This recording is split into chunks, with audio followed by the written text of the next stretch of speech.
बऱ्याच पालकांचा प्रश्न असतो की बाळांची दूध पिल्यानंतर जीभ साफ करायला पाहिजे की नाही.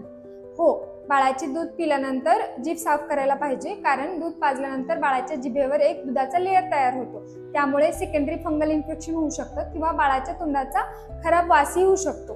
त्यामुळे बाळाची जीभ साफ करणं खूप महत्त्वाचं आहे. बाळाची जीभ साफ करण्याआधी तुम्ही हात स्वच्छ धुवून घ्यायचे. त्यानंतर एक सॉफ्ट कॉटनचा कपडा किंवा गॉज पीस कोमट पाण्यात बुडवून बोटाशी गुंडाळून हळूवारपणे बाळाची जीभ साफ करू शकता. त्यासोबत हिरड्याही साफ करून घ्यायच्या. बाळ जेव्हा शांत आहे किंवा खेळत आहे तेव्हा तुम्ही त्याची जीभ साफ करू शकता. दिवसातून एक वेळेस जीभ साफ केली तरी चालेल. फोर्सफुली किंवा जबरदस्तीने किंवा बाळ खूप जास्त रडत आहे तेव्हा जीभ साफ करायची नाही. मुले परत मोठी झाल्यानंतर ब्रश करण्यासाठी त्रास देतात, त्यामुळे बाळाचे ओरल हायजीन मेंटेन करण्यासाठी ही पहिली पायरी आहे. थँक्यू.